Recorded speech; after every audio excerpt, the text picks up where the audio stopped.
Hi, everybody. I'm Bill Burns. Yeah, Nancy Burns here. And we're from Future Theater. And you know what we like to listen to? Bang. Radio on Sunday nights at 9 p.m. At 9 p.m.? What Eastern. network? The best network on the whole entire internet. Inception Radio Network. You're locked into Inception Radio Network, Superior, Wisconsin.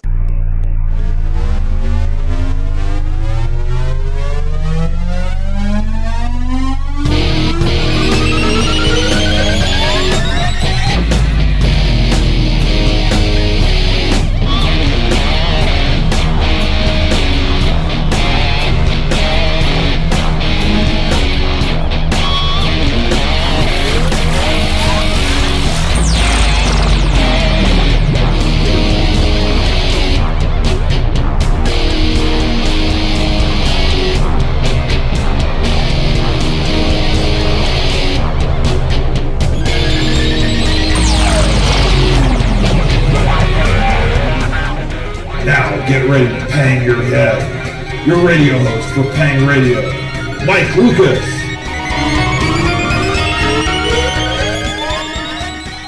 Welcome, folks, to Pang Radio. Tonight is Sunday, September 28th, 2014. Welcome to the show. We have a hell of a good show in store tonight for you. We got Nick Redfern talking about his book, Close Encounters of the Fatal Kind. It's going to be a good angle, and my co-host Ken has actually worked on a case in the book pretty close, so it's going to be a great show. A lot of insight on what's really going on in ufology with basically people dying and that no information. But Ken, welcome to the show. Hey, welcome to all of our listeners, and this is I think, going to be a really good show. I've been looking forward to interacting with Nick Redfern and discussing the book. You're right, I have worked on at least one of the cases in the book. And we could delve into that when we have him on. Cool, very cool. You got any shout-outs this week, Ken? Yeah, I just wanted to shout out to George and Patty and Doug and Larry and Chance. He still owes me 10 minutes. He hasn't paid off his debt yet, but that's okay. I'll get him. There you go. And I'm going to do a shout-out to my other mother, Deborah Anderson, over in Duluth, Minnesota. She's listening intensely. She loves Nick Redfern, too, so it's going to be a great show tonight. Any other shout-outs out there? My friend Chris Hazel over in England is working on setting up cameras near where he lives, Ken, to try to capture some possible crop circles. So he's going to start some type of, I forget what he messaged me earlier, some funding to help him record and get them videos on if he can capture any actual crop circles being formed over in England. So that'll be neat if he catches something. Oh, that'd be excellent. I don't know what to make of crop circles. I guess in my case, the jury's still out, but I would like to get somebody on that has investigated them and knows more about it, obviously, than I do, because I would like to be able to discuss it and delve into it. I don't know what to make of them. Like I said, the jury's still out in my case. Yeah, I mean, there are a lot of hidden clues in them by the different shapes and messages. I mean, are the aliens trying to contact us, warn us of our fate? We're destroying the planet. Who knows? But someday that may be figured out, and they have captured. I've seen one video of orbs of light forming one in a field over in England, and then they just take off floating, and that's the only evidence we have. If it's real evidence or not, we don't know. Yeah, well, Lorna, if you're listening, I know you have contacts out there, and if you can think of anybody, ship them our way. Like I said, I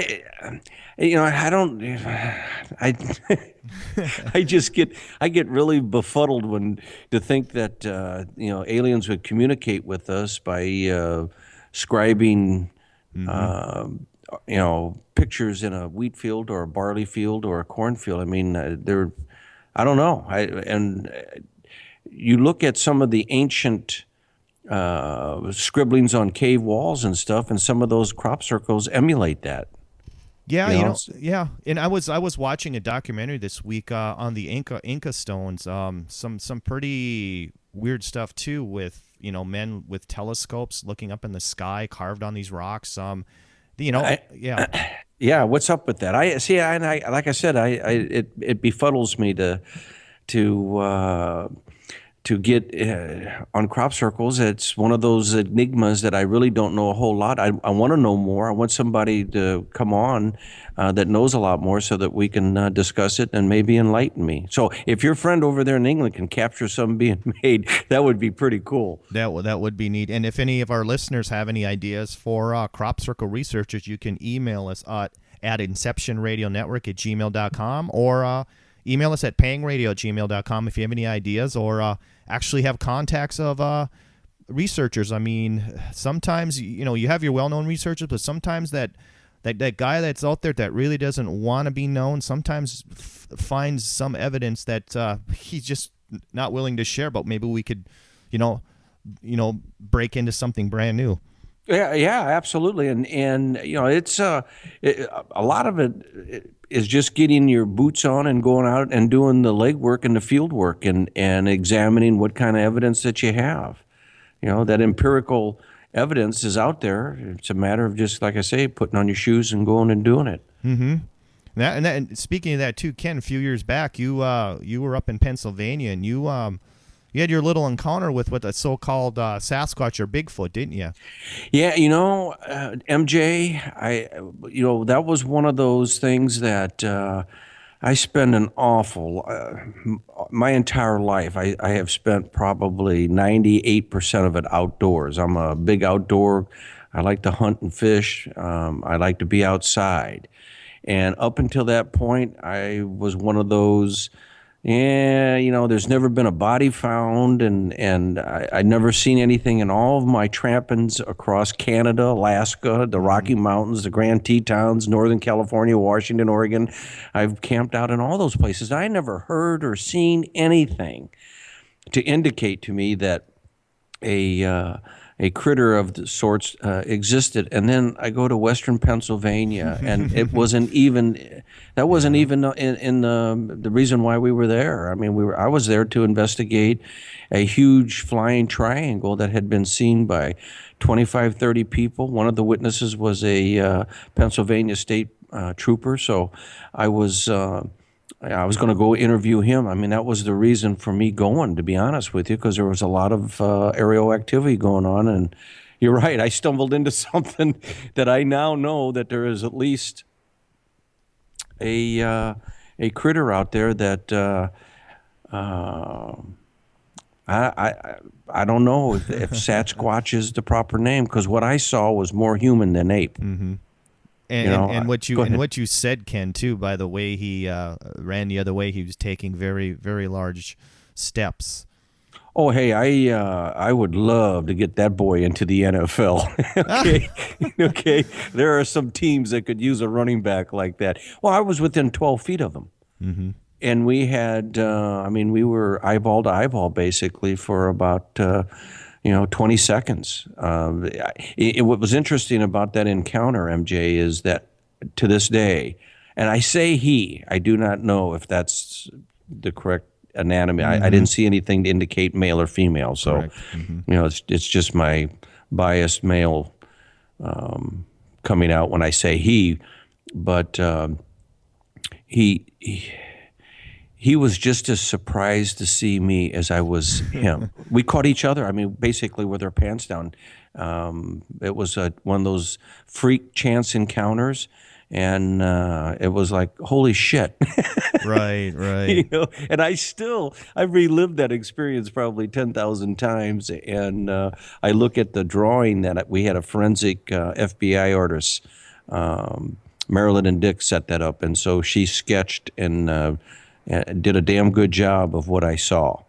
And I look at that picture at least probably once a day. I got it hanging up, and I go by and look at it, and I often think, well, I wonder where he's at now, what he's doing. Mm-hmm. So there's no doubt in my mind, that there's a creature out there, critter, whatever you want to refer to him as, and whether or not that was Sasquatch, real quickly, I've done some research, and the Indians back in Kentucky and Ohio and Pennsylvania back in the 1800s and early 1900s referred to him as a Yahweh, which means wild man of the forest. And that's what I saw was a wild man. I mean, I don't. It was, but yeah, you're right. He could run. He could flat pick him up, and I used to be a pretty fair runner myself, George. I know you're listening, and we used to run together. And I wasn't a speedster, but I could go the distance. But it didn't take long for this creature to disappear down the Narrows Creek. It really. Like I said, there's a couple of NFL teams that could use him. There you go. Well, I'm going to read I'm going to read Nick's bio here for our listeners. Here, Nick, of course, is he's definitely all over TV, and he's writing books at a rapid pace. I'd say 4 to 5 a year at least. But Nick Redfern works full time as an author, lecturer, and journalist. He writes about a wide range of unsolved mysteries, including Bigfoot, UFOs, the Loch Ness Monster, alien encounters, and government conspiracies. His previous books include Monster Files, The World's Weirdest Places, The Pyramids and the Pentagon, Keep Out, The Real Men in Black, The NASA Conspiracies, Contactees, and Memoirs of a Monster Hunter. He writes for many publications, including UFO Magazine, Fate, and 14 Times. Nick has also appeared on numerous television shows, including Fox News, the History Channel's Ancient Aliens, Monster Quest was one of my personal favorites that used to be on, UFO Hunters, another favorite, VH1's Legend Hunters, National Geographic's channels The Truth About UFOs, and Paranormal BC's Out of This World. And finally, MSNBC's Countdown and Sci-Fi Channel Proof Positive. So what we'll do is I'm going to do a little station break here with some music. We're going to bring Nick in, and we'll be live, so get your questions ready in chat or call into 888-919-2355, and we'll definitely try to squeeze you in and get you on the air and have a question for Nick. So hang in there, folks, and we'll be right back. And welcome back to Paying Radio. Tonight we are blessed to have Nick Redfern on the air. Well, welcome to the show, Nick. Hey, guys. Thanks for having me on. Oh, you bet. Oh, it's going to be a good show. Nick, thanks for coming on. Tonight we're talking about your book, Close Encounters of the Fatal Kind, Suspicious Deaths, Mystery Murders, and Bizarre Disappearances in the UFO History. Nick, what got you interested in this type of mystery? Well, I guess when you sort of write books on unsolved mysteries, whether it's UFOs or Bigfoot or any of the stuff that I write about, you always want to try and sort of bring something new to the reader. So that's one of the main things I always think about when I'm writing a book. You don't want to just go over old ground, so the challenge is to come up with something a bit different. And when I was sort of casting around for ideas, this is probably going back about 18 months or so now, I figured, well, what am I going to do for the next book? And it just occurred to me reading an article one day, actually an old article from the early 70s on mysterious deaths in the UFO field. And I thought, well, hang on, this article's like 44 years old. And on top of that, nobody's ever really done a book that under one cover covered as many of the sort of strange deaths in ufology as was possible. So what I did, I thought about, I'll do sort of a few months research, seeing how many cases there were, what the cases were, how valid and credible they were, and so on. So that's what I did, and then sort of realized that, there were a lot of good quality cases, and more importantly, many that either hadn't been very well investigated or where I was able to add sort of significant new material to the cases. So that was basically the idea that sort of prompted, the writing of the book. Mm-hmm. Go ahead, Ken. Well, Nick, I have for years and years and years and years, whenever I gave a talk or was talking to people, I always stressed the point that having an encounter with an alien craft is not necessarily a benign situation. That there have been people that have been seriously injured and or have been killed or have gone missing. And your book, really epitomizes just that this is not something, like going out and photographing butterflies, okay? This is something that if you have an encounter, there's a risk involved. Yeah, and I think when you look at the cases overall, I think, obviously, we haven't been sort of widespread attacked and wiped out or anything like that. However, in saying that, I think that what some of these cases demonstrate in terms of the UFO angle of, the phenomena itself being responsible, I think it shows sort of not necessarily a deliberate disregard in terms of them being evil, but just, it's kind of like somebody steps on an ant, that kind of thing. I think, oh, it's just an ant. And I think it's kind of like that what we perceive maybe as hostility, because it ends up with people dead, may actually just be total disregard because they really don't think of us, beyond whatever purpose they have for us, You really put us down on the totem pole, didn't you, Nick? An ant? Well, it's always like, it's kind of like human ego. We always think we're the biggest, I know, the best, exactly. the baddest, and in reality, we may be a long way down. The ladder, so to speak. Oh yeah, I suspect that we are. Mm-hmm. Oh, If given their actions, and I'm speaking of the ones that come here and abduct our citizens at will, that's pretty arrogant on their part. I mean, they come and go as they please, and they do as they please. Well, yeah, I mean, you make a good point there, because abductees are often told that what's done is for their own good and for the greater good of everybody else. But I often wonder, if that is the case, why is it done so stealthily? Why is it done in the dead of night? Why are people's minds sort of wiped clean to try and make them forget about the incident?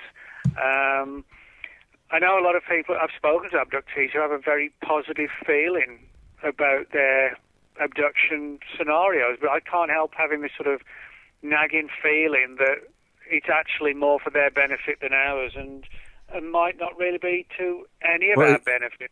If you read any of the Betty and Barney Hill, they were frightened. There wasn't anything in that encounter that put them at ease. No, and I sometimes think the situation where people report a positive experience, I sometimes wonder if it's kind of like when people get kidnapped. There's this particular syndrome, I forget what it's called now, where people Stockholm. sort of gravitate. Yeah, that's right, yeah. Where people gravitate towards their kidnappers and they kind of have a weird bond with them. And I think it could be something along those lines that, the entities themselves seem very emotionless and work-like. Well, and but for the people, it's the exact opposite sometimes. Yeah, see, here's the cop side in me, and that's my background. Nick is 31 years, and questions pop into my mind. And what if those encounters where people think that it's benign, that they're here for the benefit of mankind, and they come away with a positive feeling? Since we do not know what their agenda, and they're being ET, we don't know what their agenda is. That might be just a front. I mean, they may be nefarious as hell, okay? All right? I mean, they may have something up their sleeve that you and I and the rest of us may not like. Well, you make a good point there, because, I mean, people often say, why doesn't the government tell the truth about UFOs? But my argument is, well, if you want to question someone or have criticisms, why not point it in the direction of the phenomena? Because they're not doing anything to show themselves either. Right. I mean, the idea of sort of skulking around in the middle of the night, kidnapping people, all these stories about genetic experiments and DNA taken and things like this, and testing out our defenses and shutting down missile systems. Some people view this as all positive. Oh, they're going to do it so we can never start a nuclear war. But when you look at it from the other perspective as well, that you can take like a sinister, suspicious angle towards it, Well, I know for at least having a little bit of a insight, several objects almost did start a nuclear war, and that was back in 1974 of October. I was working in the communications center for the Strategic Air Command, and we went on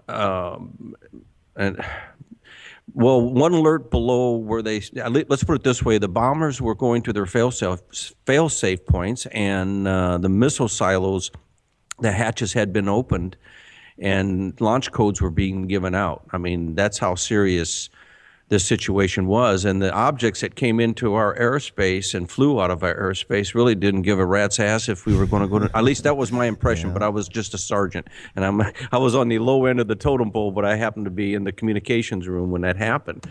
And but I mean, if somebody higher up the food chain had more information and had more insight into it, maybe they knew something obviously that I didn't. But we still went on that high alert. Okay, these objects penetrated. So that's a good point. I mean, these things seem to come and go, and they do their own thing. And like I said, they always say it's for our benefit and it's for the good of the future. But to be honest, I don't really see what they've done to help us so far. Maybe I'm not seeing the bigger picture, but I mean, you know, the world today is like as unsafe as it was in the Second World War. You know. This is in some respects, it's even worse. This is a violent marble. I mean, there's a lot of crap going on. I don't think there's a continent that doesn't have some type of armed conflict going on. It may be the Arctic. I don't know, but I mean, it seems like there's fighting going. Which, given the type of toys that we have nowadays compared to what we had in World War II, these are some pretty dangerous times. Well, you're right. I mean, you look back at the Second World War, yes, the entire planet was at war, but we didn't have the ability then to destroy the entire planet. Now we do. You know, and if you look at everything, as I said, in terms of what are they doing versus what they're not doing, well, I mean, you look at the fact that we now have things like overpopulation on a massive scale, you know, all the strange stuff going on with the weather, wars, viruses, you know, ice caps, that kind of thing. And, you know, the whole issue of young kids today, you know, their health's not what it should be. You know, more and more becoming diabetic at an earlier and earlier age. So in that sense, there's a lot of negativity that the aliens have been telling us for 50 years. Oh, you know, we're going to put it all right. Well, how long does it take? Well, you know, if they're that all-powerful, how long does it actually take to put things right? You know? Well, and once again, we're back to their motive and their agenda. And it may not, you know, I'm of the opinion that one of the races that are coming here has a vested interest in us. Okay, and I'm one of those people that think there's more than one species coming into the solar system. But, you know, be that as it may, we still don't know what the true agenda is. And, you know, there may be a race here that could give a rat's ass, like I said, whether or not we destroy ourselves or not, as long as they get what they are looking for or what they're after on this planet for some reason. Yeah, I think, you know, when people say, are they good or bad, I don't think it's that black and white. You know, people aren't good or bad. We all, for the most part, try and do the right thing. You know, most of us don't rob banks or murder people, not because we don't think we're not going to get away with it. We do it because we know we shouldn't do it. You know, that's why we don't murder people. But everybody has the ability to kill. You know, I mean, if somebody breaks into your house and threatens your wife, husband, children, whatever, you know, if you've got a gun, sometimes it gets used and it's in self-defense. The person might still feel, you know, that it sort of plays on the mind that they shot someone, but that was for, you know, a valid reason, or if it's on the battlefield, that kind of thing. But, so in other words... Well, survival's a very powerful motive. Yeah, good and bad on... I don't think you can sort of delineate it in one or the other, you know. It's one of those situations that one person's good if somebody else is bad, and we're all capable of somewhere in between as well, so... Ken, we had a couple good questions in chat correlating to the book, too. Do you think that Bill from New York asks if this may explain why people are disappearing without a trace? Well, yeah, that's actually a good question. I mean, every year, I mean, the number of people who vanish is huge. Now, of course, some of them, you know, got bad marriages or whatever, and they just want to escape, or somebody's got money problems and huge debts and things like that.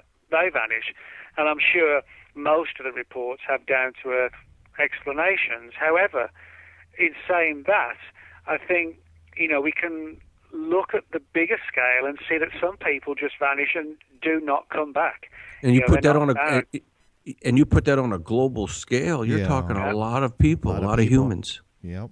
Well, you know, a lot of focus has been made in the last few years on the whole issue of like national forests, in the United States of people just going missing and stories of government agencies knowing something about it, and this sort of huge cover-up of like a sort of an unacknowledged mystery that nobody seems to want to talk about, but that is clearly ongoing. And I think it's sort of a fascinating one that in some respects, not completely, but in some respects ties in with some of these rumours that I talk about in the book of so-called human mutilations similar to the cattle mutilations, where there are a number of stories of relating to sort of human bodies found in the woods and forests where organs have gone, their lips have been removed, their eyeballs, their tongue, their sexual organs, but not done in a fashion that sounds like it was done by like a grizzly bear or a mountain lion, but with some sort of intelligence behind it. Now, thankfully, those reports are few and far between, but equally, we could argue that the reason they're few and far between is because whoever's doing it, who's ever making these people disappear, is actually covering their tracks really well. Oh, yeah. Right up your alley, Ken, with the harvesting. Well, it's funny because while Nick was talking, I was thinking exactly that. Well, it's something like, I'm back to the agenda, to the motive. To me, that's, I think if we were able to specifically nail down one of their agenda, okay, that it would go a long way, obviously, in telling us what's going on. And that's the rub, I think, is that we don't have that information. We have glimpses, okay, and trying to put it together as a puzzle is very difficult if you don't have the keystone, I think. And I think the agenda is the keystone. And I think one of the problems when we look at the agenda is that we always think, again, from our sort of ego perspective, that if they're coming here, the main role or the main reason has to be to do with us. Well, maybe we're sort of tangential. Maybe it's the planet. Maybe it's something on the planet. We know that in our solar system, at least, the Earth's pretty unique. Well, maybe places like the Earth, granted it's theoretical, but maybe places like the Earth are really rare. People talk about, well, what if every solar system's inhabited? There could be billions of different species. But on the other hand, what if only 1 in a million solar systems have life-supporting worlds? Right. In that sense, we could be a rarity. So perhaps it's the planet that they have a vested interest in. Maybe the vested interest is biding their time till we wipe ourselves out or we're gone and then claim the planet. Yeah. But if it's they interesting. Destroyed us, if they had to wipe out, if they had to do the process of wiping us out, chances are it might do a huge amount of damage to the planet to get rid of us all. But if there's a way of getting rid of us which keeps the planet intact, something like a virus maybe, then that would allow them to take over, as they saw fit. So maybe something like that. Maybe it's just a case of waiting until, we do it ourselves, or we're more vulnerable and, not in a position to sort of combat like a viral outbreak or something. Interesting. Well, I just get uneasy when people say, well, they're here, they won't let us fail kind of attitude, that they're here to, it's kind of like our guardian angel, and I don't see that at all. Let me ask you, Nick, are you familiar with a theory that's called the war gene that we all carry? Have you heard of that? No, I haven't. No. Well, it's a theory that that the species, human species, has this DNA quirk in it in which we have to combat it. We have to have physical, and it was put there by E.T. in that they sit back and watch us fight among ourselves, knowing full well that eventually we're going to go down the path where we exterminate one another. But it's called the war gene, and I don't know if I necessarily buy into it, but I just keep thinking about all of these conflicts. And we're talking major in terms of human life and casualties that are going on right now. And if they were really here and cared about us, okay, in terms of our well-being and our development, Maybe technologically we've gone up the ladder, but I think we're still pretty basic, primitive, creatures because our favorite pastime is war. Yeah, no, you're right. I mean, granted, our weapons are sort of more powerful, more technologically advanced, but I mean, there's really not that much difference in terms of what goes on between, say, the war in Iraq and the First World War, and then going back to like the Crusades or the Exactly. Romans. Oh, yeah. It's all basically, let's attack somebody else. And if you look back also at the fact that, when people start talking about the ancient astronaut scenario, well, if they've been watching us fight and squabble since 4,000, 5,000, 6,000 years ago, then it makes me wonder if they'll ever intervene. Maybe Right. we assume they will intervene because they're here. But if they are so definitively alien and don't even necessarily think like us, there could be multiple agendas that we haven't thought of that really have nothing to do with outright contact, Right. Yeah, exactly. Well, especially if you put them on, you got us on the scale of an ant compared to them, they'd be like us trying to talk to an ant. I mean, how do you communicate? You step on them. More importantly, it's like we don't bother trying to. It's not matter we can't contact ants or It's talk not in to our them. interest, right? Yeah. We just don't even bother. It might be Right. a similar thing. Sure. Not that they can't contact or can't make the effort. They just don't want to be bothered to make the effort. We're just a commodity, perhaps. Sure. Yeah, I could see that. But that's what I think a lot of people in ufology don't want to hear. They want some sort of resolution. Mm-hmm. And I'd like resolution, but I'm also open-minded enough to think that we're not that important from their perspective, that resolution is what we want. They may just be happy to carry on with whatever the agenda is, and, we never ever find out. Right. Right. And then again, we may be food. Well, it It's a could be. possibility. I mean, joking aside, some people, this gets into sort of controversial areas where, on the one hand, they talk about all these hybrids being hybrid babies and so on. Well, who's to say that's not the food, Then on the other hand, you have the really controversial theory where some people have suggested that they're somehow, I guess this gets really controversial, but a number of abductees have suggested that the so-called greys were far less interested in them physically than in sort of like the human soul. Yeah. They have some vested interest in sort of Right. like extracting the soul, which supposedly contains some sort of energy kind of. Yeah, I heard that from one of them. They're fascinated with the fact that we have a soul and they don't. Yeah, it's kind of that theory is kind of like in the Matrix movies, where we're all sort of living in this world where we think it's reality, but we're all being bled dry of electricity. We're all lying in these millions of pods, that the machines are bleeding us dry from, and we don't realize we're living in like a dream existence. And it's kind of like that, the idea that what if they somehow sort of recycle or use souls as a form of energy? Sure. Like a food source, which again is controversial, but it's one that has sort of circulated for. Well, quite a until while. you can disprove it, I mean, it has its place with any other theory. Okay, Yeah, and sure does, Ken. hey, I'm one of those. I could see where that might be a possibility if these creatures are, even though they're technologically so far above us, they're fascinated by the fact that we have this inner being within us, our soul. Yeah. And that seems to be the difference between a lot of these alien entities, is that they all seem very one-dimensional. There's no character to them. There's no individuality, which Right. I'm in we trouble. all No have. sense of humor. Uh-oh. I'm in big trouble. Now, Nick, we had a question from chat too. This is something we can relate to the book. Do you know of any UFOs or that have shot down any aircraft or space program vehicles? Did you cover anything in the book?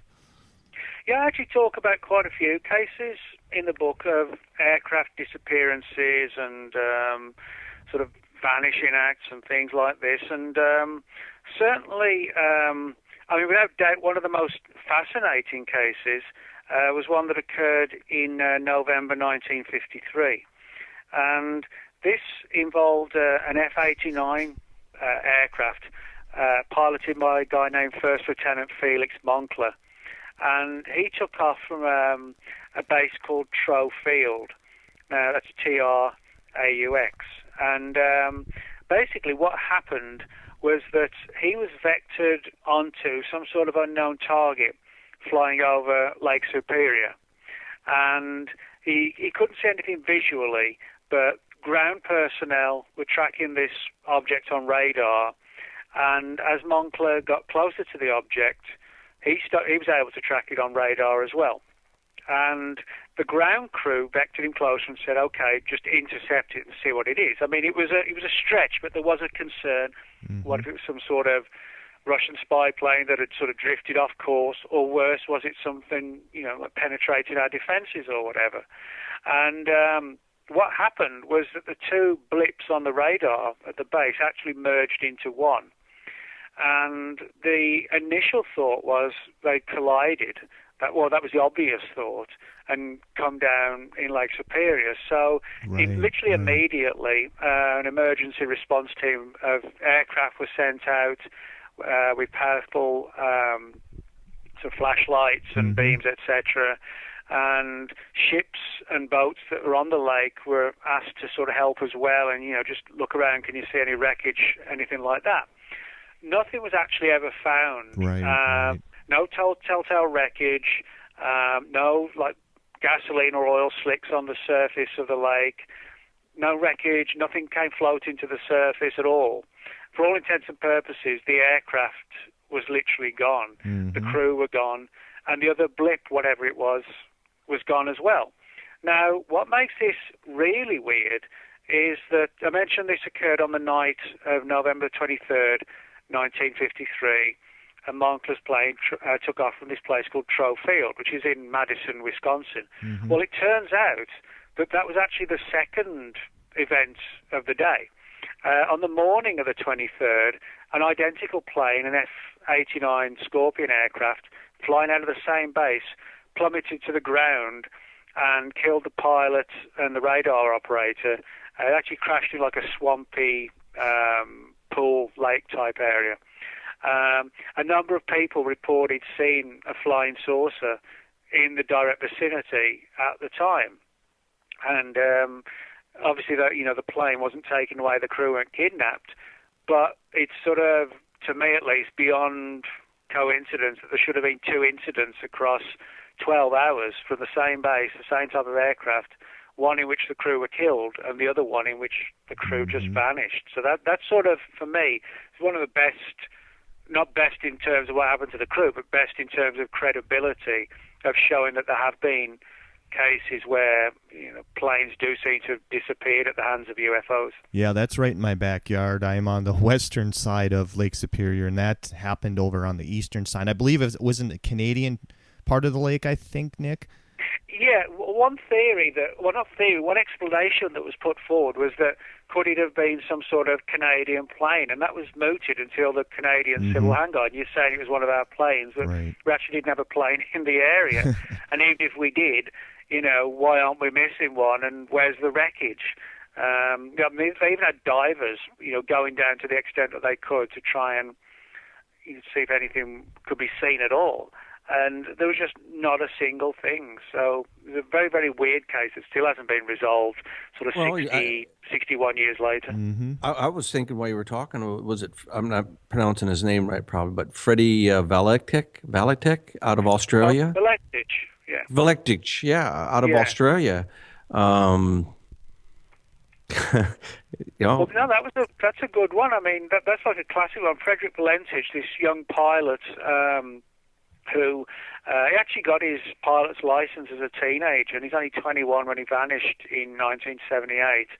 And he was making a nighttime flight over the Australia's Bass Straits, and he was in contact pretty much until the time he vanished with the ground personnel, and everything was going fine until Valentich said he could see these weird lights flying under him, which the reason he called the ground control people was because, if you see an aircraft, for the most part, it's like a green, red, and white combination of lights.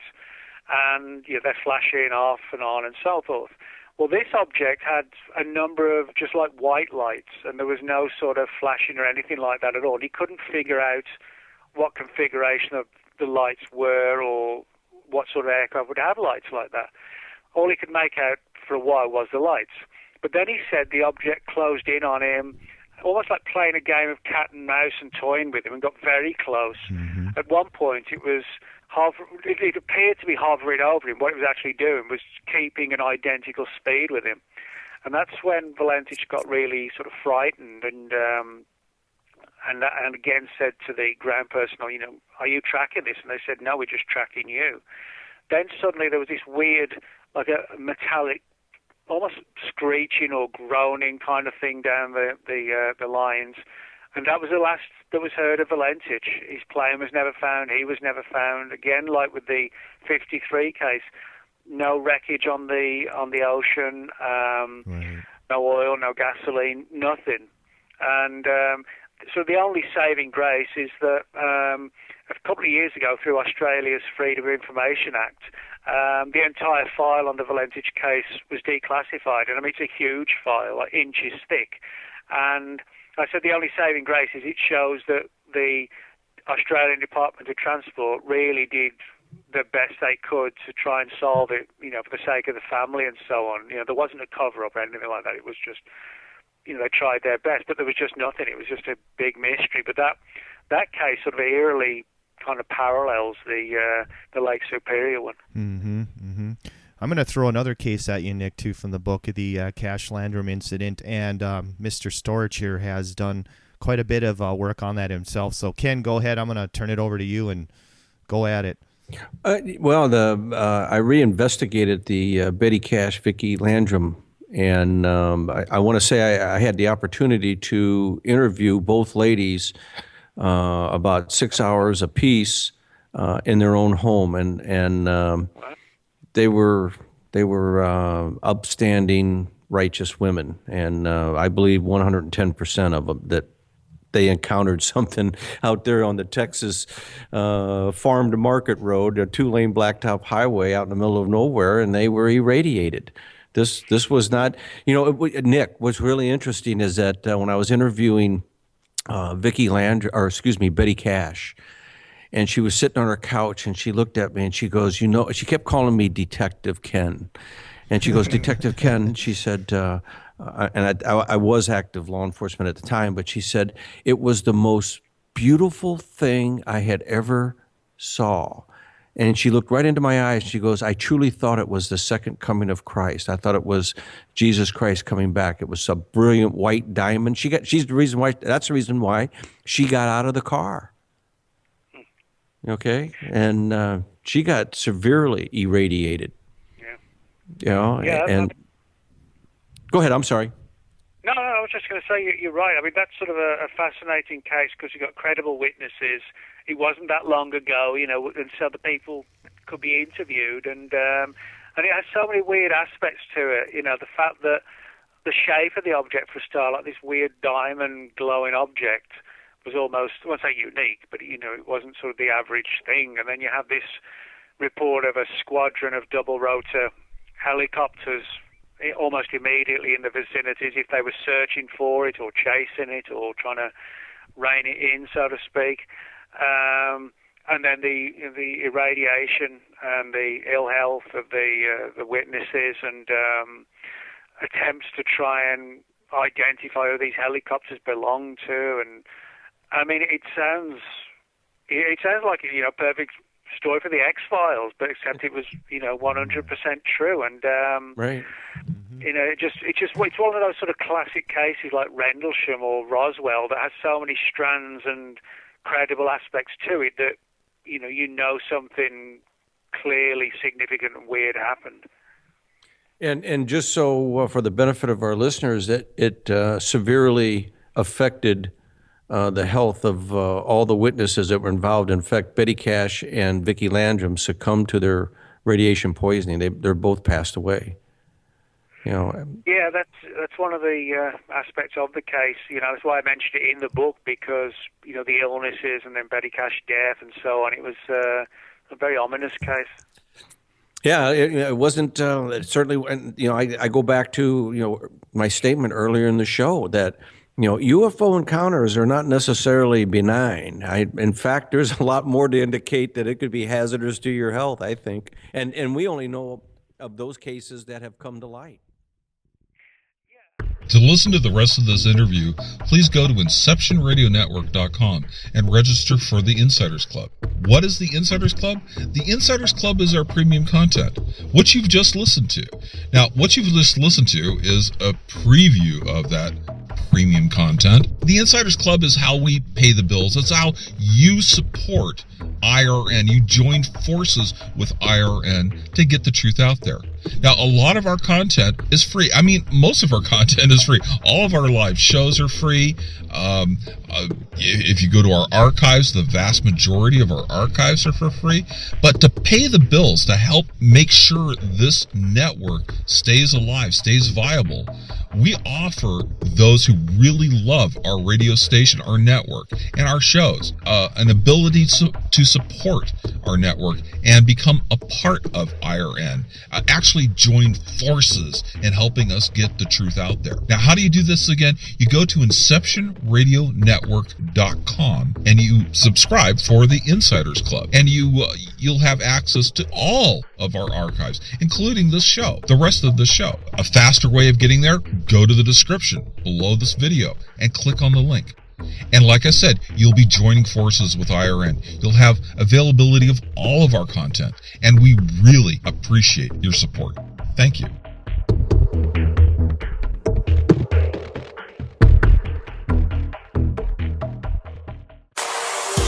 Hello, everyone. Lorian Fenton here, host of the California MUFON radio show, asking if you'd like special access to exclusive and amazing information about UFOs, the paranormal, and all things unexplained. If you're nodding yes, then join IRN's Insider Club. As an Insider Club member, you'll get an all-access pass to premier Inception Radio Network content for only $4.99 a month. This includes live UFO and paranormal conferences, live streaming UFO skywatches, exclusive IRN radio and TV productions, and of course, paying radio with MJ and Ken Storch. So don't wait any longer. Visit InceptionRadioNetwork.com and click on Member Login to join IRN's Insider Club and get your VIP access today. To listen to the rest of this interview, please go to InceptionRadioNetwork.com and register for the Insiders Club. What is the Insiders Club? The Insiders Club is our premium content, what you've just listened to. Now, what you've just listened to is a preview of that premium content. The Insiders Club is how we pay the bills. It's how you support IRN. You join forces with IRN to get the truth out there. Now, a lot of our content is free. I mean, most of our content is free. All of our live shows are free. If you go to our archives, the vast majority of our archives are for free. But to pay the bills, to help make sure this network stays alive, stays viable, we offer those who really love our radio station, our network, and our shows an ability to support our network and become a part of IRN. Actually join forces in helping us get the truth out there. Now, how do you do this again? You go to InceptionRadioNetwork.com and you subscribe for the Insiders Club, and you'll have access to all of our archives, including this show, the rest of the show. A faster way of getting there, go to the description below this video and click on the link. And like I said, you'll be joining forces with IRN. You'll have availability of all of our content, and we really appreciate your support. Thank you.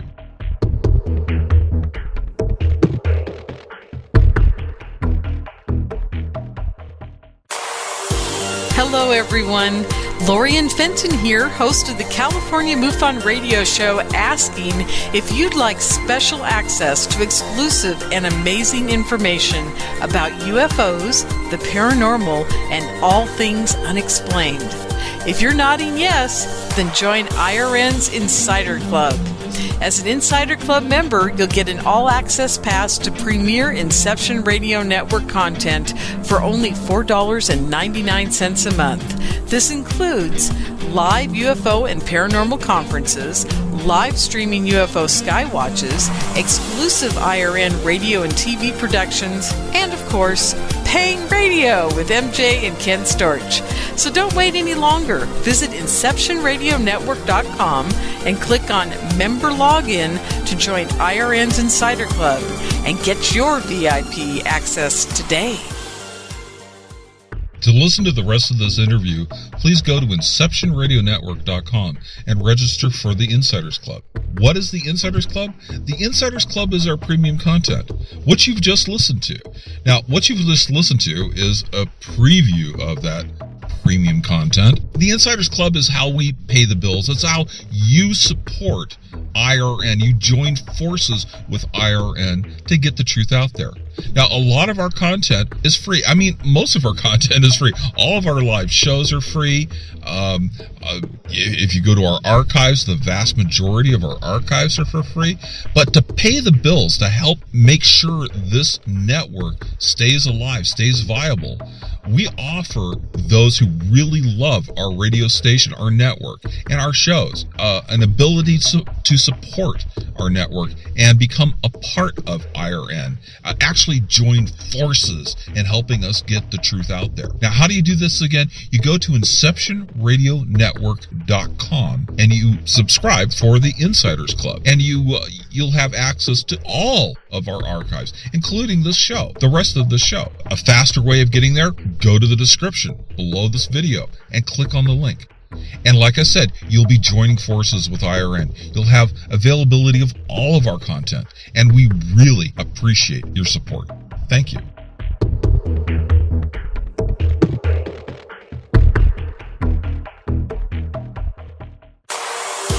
Hello, everyone. Lorian Fenton here, host of the California MUFON radio show, asking if you'd like special access to exclusive and amazing information about UFOs, the paranormal, and all things unexplained. If you're nodding yes, then join IRN's Insider Club. As an Insider Club member, you'll get an all-access pass to premier Inception Radio Network content for only $4.99 a month. This includes live UFO and paranormal conferences, live streaming UFO skywatches, exclusive IRN radio and TV productions, and of course, paying radio with MJ and Ken Storch. So don't wait any longer. Visit InceptionRadioNetwork.com and click on Member Login to join IRN's Insider Club and get your VIP access today.